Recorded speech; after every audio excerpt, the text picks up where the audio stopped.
Welcome to another episode of Audio Holodeck, where we take a look at the old-time radio shows and other audio dramas that helped me to build this channel. As with previous episodes in this series, all information used in this video came from the hard workers at the Old Time Radio Researchers Group. A link to their website and YouTube channel can be found in the description field below this video. In this episode, part 2 of a 4-week continuous special on radio series that adapted motion pictures for the radio medium, we'll take a look at another radio show that did what other shows of its type did, but with a twist.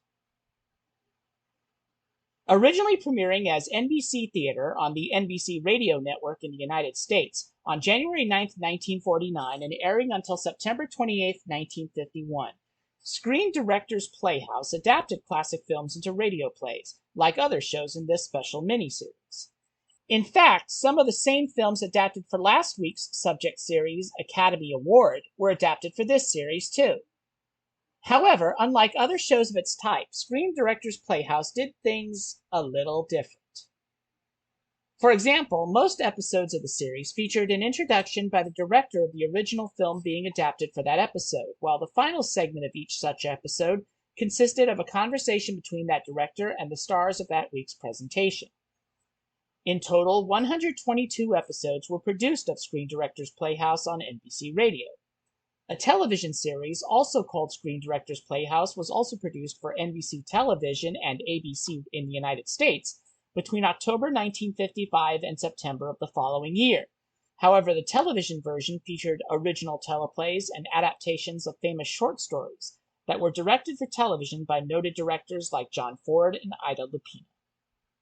And now, here are my best 10 favorite episodes of Screen Directors Playhouse.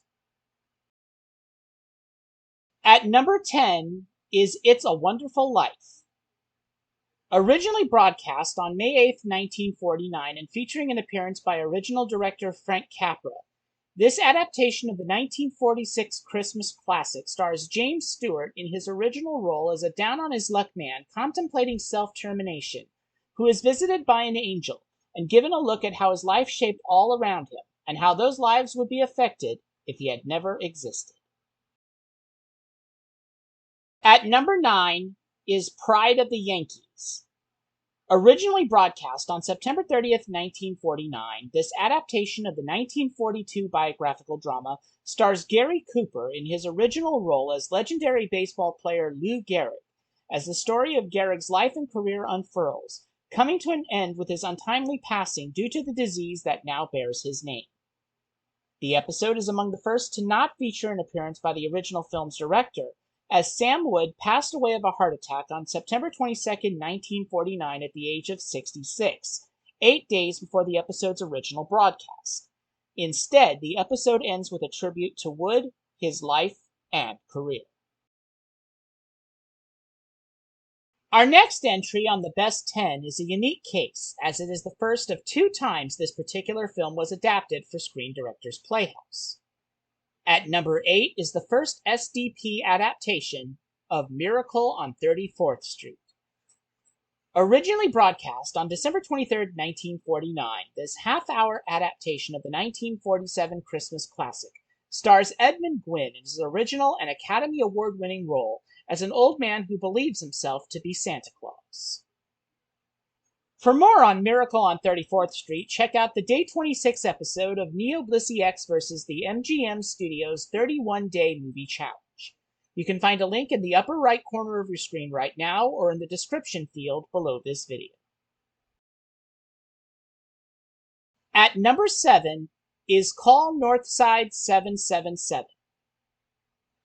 Originally broadcast on December 9, 1949, and featuring an appearance by original director Henry Hathaway, this adaptation of the 1948 mystery drama film, which itself was based on actual events, stars James Stewart in his original role of a Chicago news reporter hired to prove the innocence of a man falsely convicted of murder.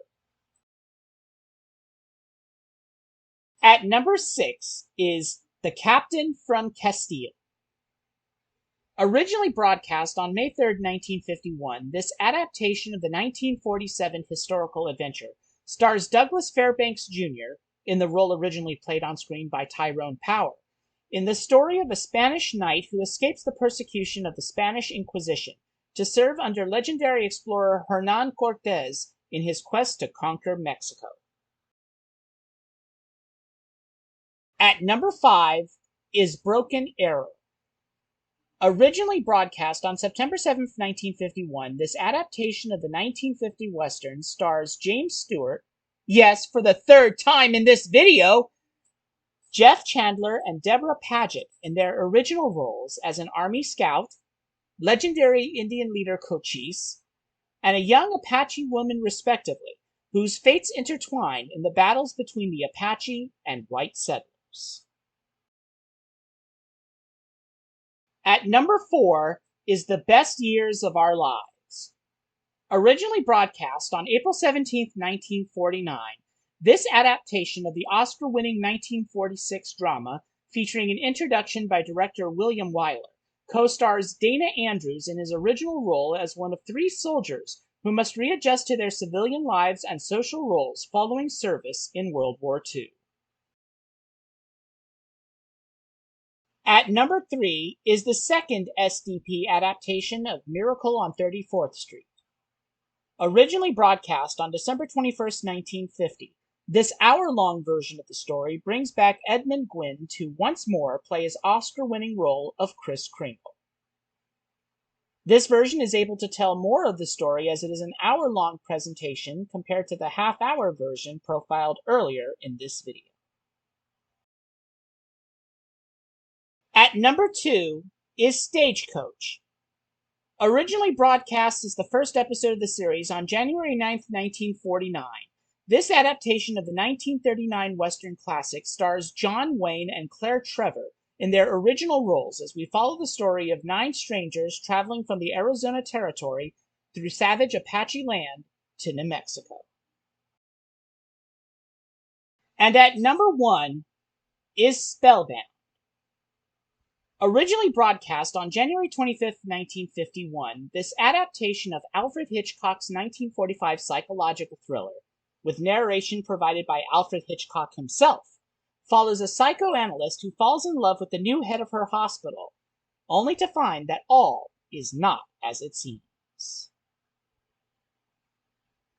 Next time, on part 3 of our 4-week continuous special, we present the granddaddy of the movies on radio genre with Lux Radio Theater. Then, the following week, we will bring you the grand finale of the 4-week Movies on Radio continuous special, where we will take another look at my number 1 favorite episodes from each of the 3 series, and determine which movie on radio series is the greatest of all time.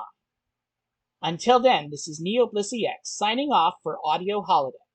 Until next time, take care and live long and prosper.